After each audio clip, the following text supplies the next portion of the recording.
Welcome back to Baker Makes It. On our last video, we started building a brand new trailer frame for this 1971 Holiday Rambler. We got the old one into the shop, we used it as a template to build kind of the main frame, and then we got it back out. On this video, there's going to be a lot of little things happening. I shot way too much video and I don't have some great transitions, so it's going to jump around a little bit. But we're going to start by taking the axles, pulling them apart, seeing what we got, refurbishing them. And then we're going to do just a bunch of little stuff. We're going to weld the bumper on, and we're going to start to put this floor frame together on here. So there's going to be a lot of things happening. By the end of this video, we're going to have a finished frame. So stick around and check it out.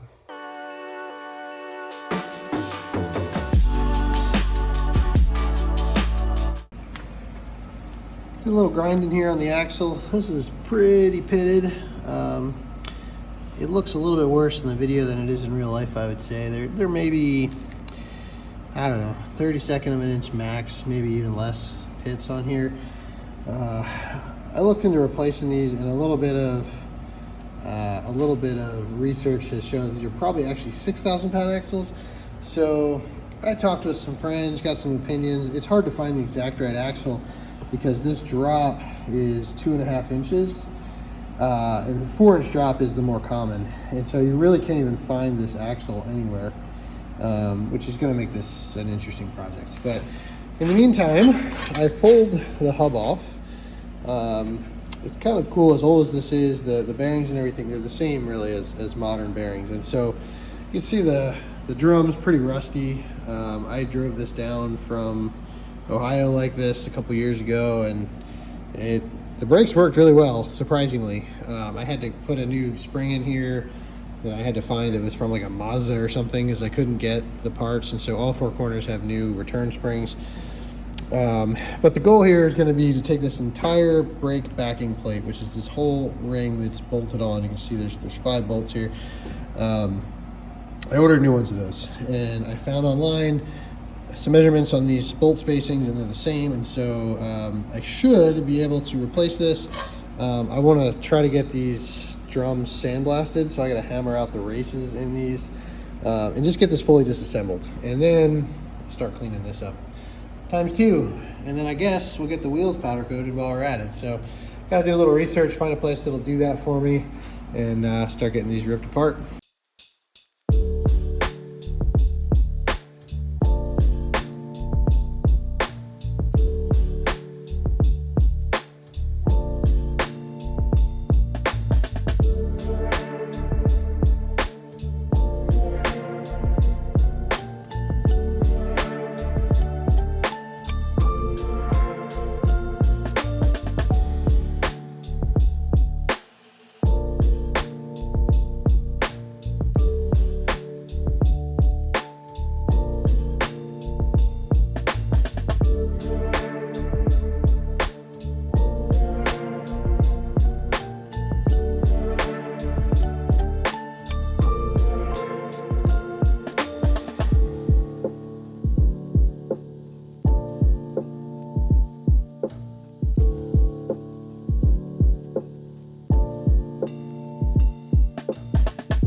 Okay, now that the bumper's welded on, we're going to go ahead and get the front done. We're going to put this nice beefy channel on here. I think this is probably 3/8 of an inch thick, really thick.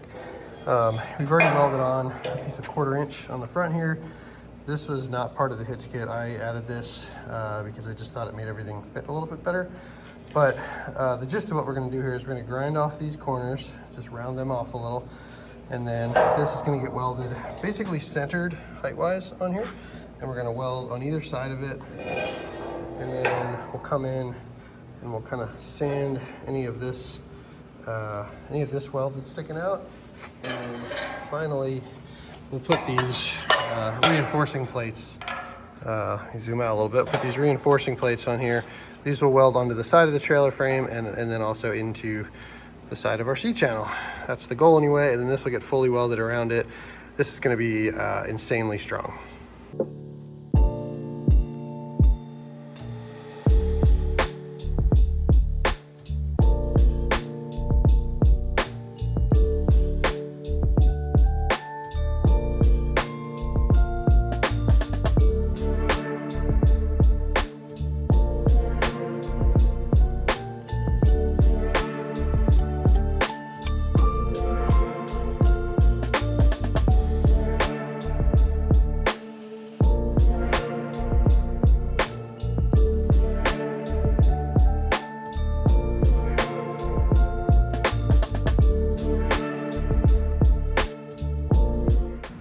got a bit of a problem here.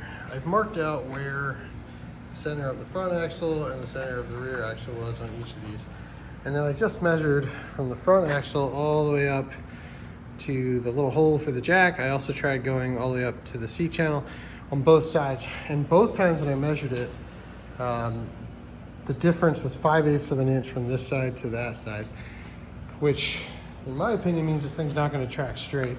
So what I'm going to do is I'm going to go out and measure the old frame real quick and see how close that was and see what's going on here.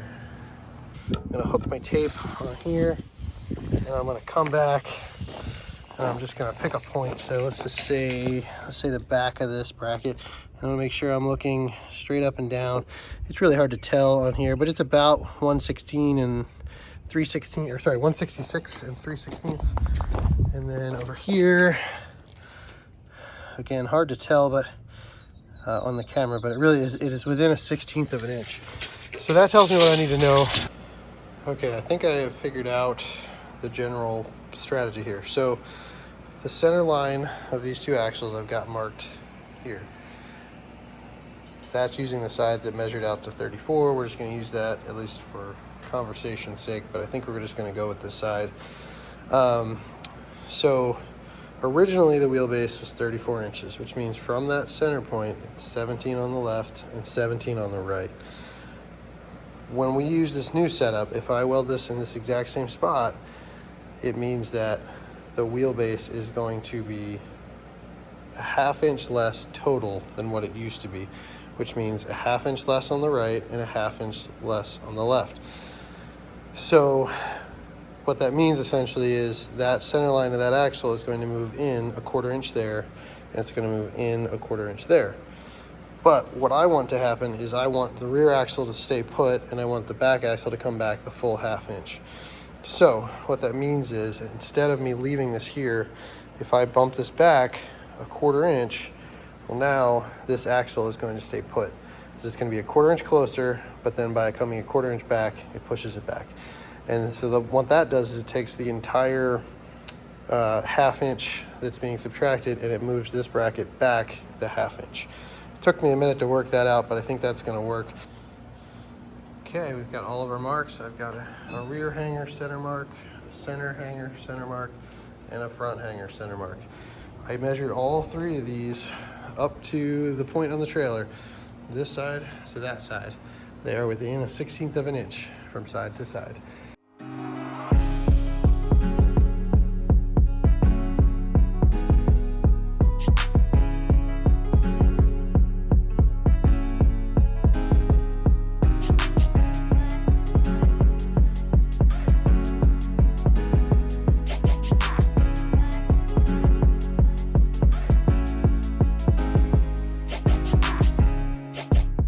Okay, so as far as the main fabrication goes for this thing, on the frame, it is basically done.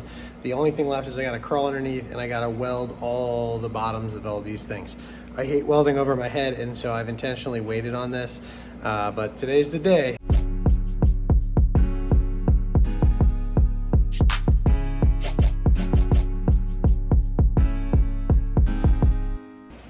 Okay, that's a wrap on the main frame. It's all welded top and bottom. Those bottom welds are not pretty. I'm not even gonna show them to you. I saw a thing on Instagram once. A guy was asking an old school pipe welder. He's like, how do you make the bottom look like the top? And the guy goes, oh, that's easy. Just mess the top up too. So I'm not too good at the underneath welds, but I got them all sealed up. And so now I'm gonna reference my measurements for the top here, and I'm gonna start getting some pieces cut to lay this out and start kind of figuring out where everything needs to go.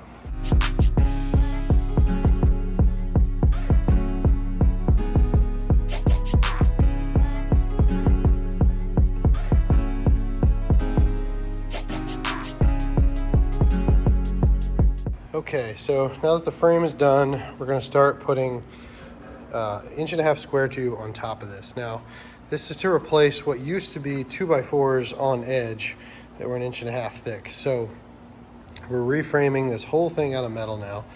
And the way this was kind of set up was that the back half behind the wheels came out beyond the frame, all the way to close to the rear bumper. And then where the wheel wells are, the flooring will be flush with the frame, and then it jumps back out for the front part. So what I'm doing right now is I'm doing the front, the two middles, and the back pieces, and I'm gonna get all of these where I made my marks. So I've got marks that are, you know, where the body stopped based on the old frame. I'm gonna get all these where I think they should go. I'm gonna center them side to side, and then I'm gonna start checking measurements front to back in all three of these sections to make sure that they line up with what I measured on the old one. My worst fear here is that I do all this, I weld it, I grind it, I paint it, and I put plywood on it, and then I go to drop the body on and it doesn't fit. That would be catastrophic. So really trying to take my time here, get these measurements right, and then hopefully this will all be a nice, easy fit.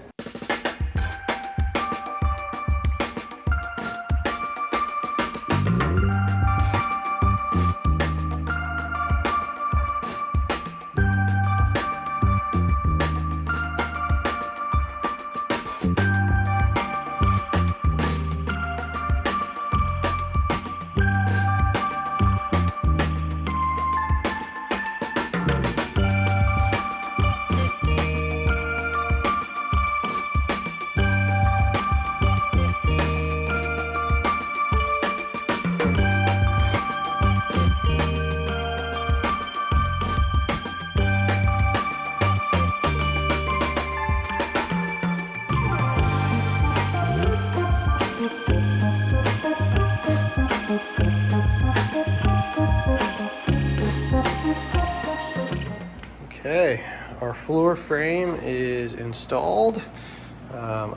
Same with the back, I just tacked the front because this is going to get a radius. I did tack it to these support riggers. I got kind of lucky there. They only barely made it. I really wasn't measuring for that. I just kind of matched what the old one was, but I'll weld around the bottom of that some more. But that'll do a good job of supporting this front corner up here. So I'm glad that those are in there. But everything else is in and mostly welded. Got a couple spots I got to come back, like the middles here I'll redo. But the whole outer dimension is in. So what I've done now is I've come down and I've measured every 2 feet. I've marked for the floor joist to go across. And so that way my 4-foot sheets of plywood will start at the front and come back, and they'll land in those spots. And the one spot I was worried about, I left this opening for the plumbing, and so I tried to do a layout before, and I put this out just long enough that I thought this would hit. It's only going to be about halfway on it, but I think that'll be fine.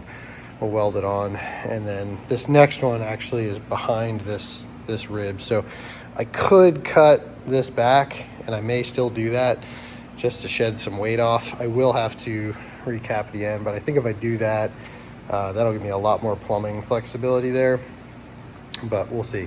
I'm gonna start coming through and cutting all these. Probably not gonna film it. You guys have seen me cut enough on the bandsaw, but I'm just gonna come through and get all these measured and cut, laid out, clean them up, prep them, and then we'll tack them in.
So I decided on the rear bumper that I want to cap the ends of this. On the original, this was open. This is where the pipe, so the hose storage for emptying the tanks was.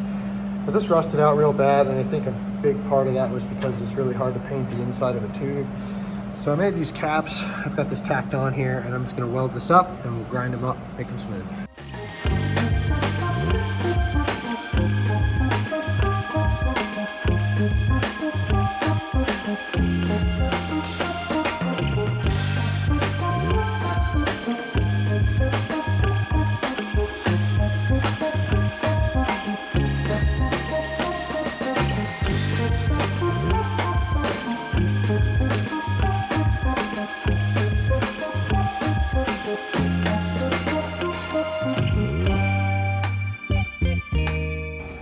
Okay, let's talk about where we're at on this thing. At this point now, the floor has been completely framed. I've come along off camera and ground off the tops of these so that when the plywood's on here, it won't be a problem. And then we capped our bumper. The other thing I did off camera was I shortened this. This was kind of out here. I shortened it back just to give a little more flexibility for plumbing. I had made it long because I wasn't sure where the joists were going to land. But there's really no purpose for it being longer. This is well supported by it, and it's on that cross member. So we've got our 24-inch on center. We've got our front and rear corners are clipped. The floor is fully welded, ground down. Jack is on. All of our suspension brackets are on, ready to go. So what's left? I mean, we're really close here. There's one big piece of this that's missing, and we've got a block, and I'll show you. All right, so this is the front of the wheel well, and I want to show you guys what used to be here. This wooden bracket sat under here. You can see it was screwed into the wood above it, and then it had this 1x2 that was notched into the bottom. That 1x2 is so when the sheet metal wraps around and stops, there's a place for it to attach to. And then the belly pan went from here down across the frame over to the other side. Now, this wood wasn't really structural. It was, in my opinion, more to hold the metal than anything because it wasn't attached at the frame here. So basically, we're going to use this as a template to create a metal version of this. And so I'm going to take 11 gauge, which is 1/8 inch steel, and we're going to create something that's this shape, cut out with the plasma cutter. We'll probably cut some holes in it, or maybe we'll just cut the middle out to make it a little bit lighter. And then we're also going to have a tab down on this flat part here that will bend over, and that will allow us to attach the metal to it. And then once those are in, we'll probably have to use some sort of angle iron to go in between them all so that the metal has somewhere to attach. So all of the ones on these overhangs are approximately the same. I mean, within certain tolerances. We're gonna make it to the largest size, and then we'll grind it down. But then we've got another shape that goes from here to the back of this that's different, and then the front is different also. So there's at least 3 different versions of this size-wise, and then anything that's on the front or the back of the wheel well, and then same for the step, which is up here. The 2 of those are gonna need to be solid so it doesn't have a big gaping hole.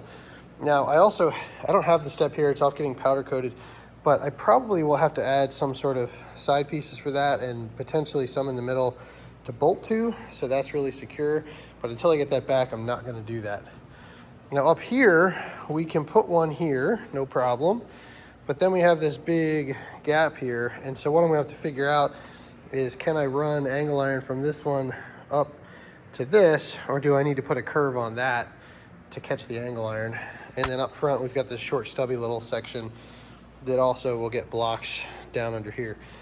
So basically what we're going to do is we're going to take some cardboard, we're going to make templates, we're going to take pictures, we'll get measurements, we'll bring them into a CAD software called SketchUp, and then we're going to export that to our plasma cutter and cut them out.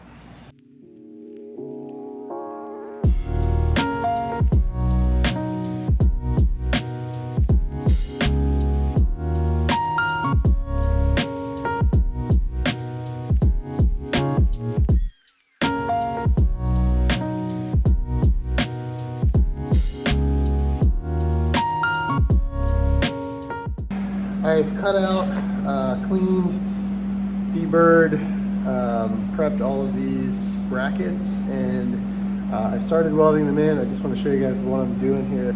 This is kind of hard to film. It's up underneath. It's a weird angle, but basically we're taking these underneath here. I've kind of decided where they're all going to go, and I'm coming in, tacking them, checking them. I'm making sure they don't stick out because of the slight irregularities in the frame. There's spots where I have to come in and grind off the back of this to get it to drop in enough to get everything straight. But that's not a big deal. So I've got 5 or 6 of these in now, and I'm just working my way around, tacking and welding all these in. We're really close to the end here. Once these are in, we're going to connect them all with angle iron, and that'll give our curved metal that comes underneath a place to attach to.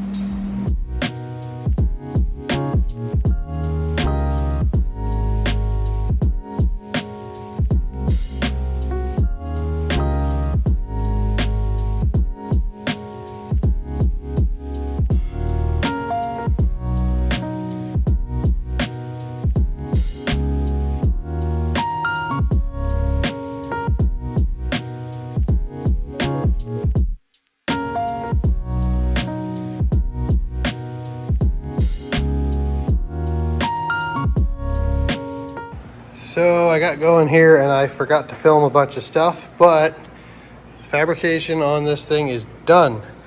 I'm a little short on time. I've only got a few more days to get this out of here, so I forgot to film the fabrication and the welding of these. These are all the pieces that will hold the sheet metal when it comes down, gives it something to screw to. So we've got all of them in, welded to all the brackets that we built. Not the best welds, but they're in all the way around. Don't have them up front because it wraps around underneath that 2x6 piece there and attaches to that. Everything is ready to go. I'll show you guys one other thing I did over here as well. I've got to have a mount for the step in here, and so I measured on the actual step the width and I centered it, so we got that one there and that one there. Those will get bolted through to hold the step, so it'll be super secure and it won't just be trusting the wood floor to hold it. So this thing's good to go. I'm kind of shocked that we're here, that it's done. We're not quite ready for paint though. We have to go through this whole thing and remove the mill scale. There are a lot of different opinions on that as to whether or not it all needs to come off. When I say mill scale, I mean this black layer outside the metal. You can see where it's shiny here, where I ground it down, and then it's kind of black and oily. Some people say just clean it really well and you can paint it. That's not been my experience. So what we're gonna have to do is come through with grinders and just get the whole thing clean. And then day after that, or 2 days after that, we're gonna come in, spray epoxy primer, spray chassis black paint, and put the axles back together and get this thing rolled out of here. This has just been a heck of a job. I've never done anything like this before. I'm exhausted. It's been about 3 weeks since I started this, 3 weeks of work I should say, and I was away for one of those. So this has just been a lot, and all said and done, it's going to be about a month in the shop, 3 weeks working on it, and then we'll get it home, get plywood on it, and then drop the body back on and just hope that it fits. So tomorrow we're going to start grinding, check in one more time before we get spraying. This thing is ready for primer and paint today. It's about 1:30 in the afternoon. I've been cleaning this all morning, and that's after a whole other day, 8-hour day with myself and a friend helping, grinding this entire thing. We used Scotch-Brite stripping discs and some grinders, and we took all this down to shiny metal. You can still see some of the remnants of the mill scale. It's really hard to get everything perfect, but I think we did a pretty good job.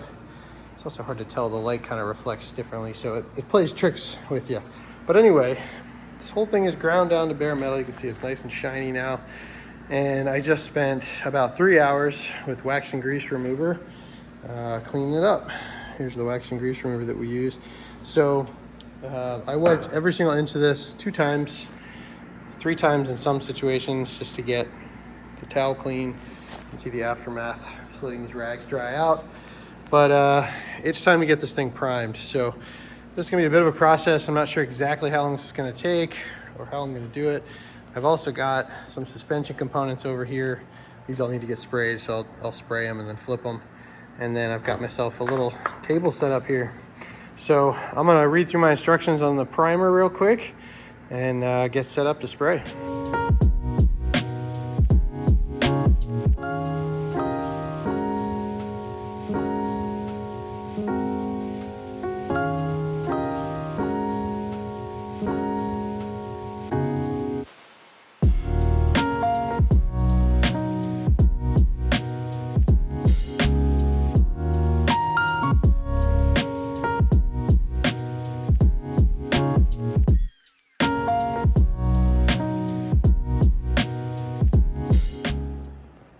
Primer is done. We got 2 coats on all the critical areas. There's some spots I only did 1 on, but all the main frame rails have 2. The tongue, the bumper, those all have 2. That was not an enjoyable process. I learned the second time around I should have just gotten on the creeper and done all the bottoms that way. As unpleasant as that is, it goes about twice as fast. So I'm gonna start mixing up black here, start spraying that. It's about 10 after 6 at night. I'm gonna see if I can get 2 coats on before it gets much past 9, so I'm not bugging the neighbors with the compressor.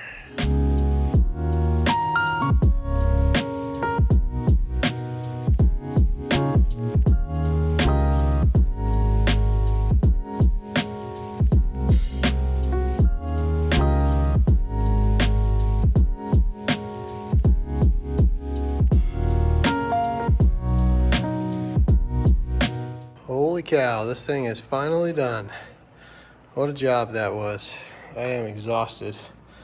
Turned out really nice sheen. It's pretty glossy for a satin finish, but really happy with how that turned out. This really is one of the crazier things I've ever done, and I'm extremely happy with how it turned out.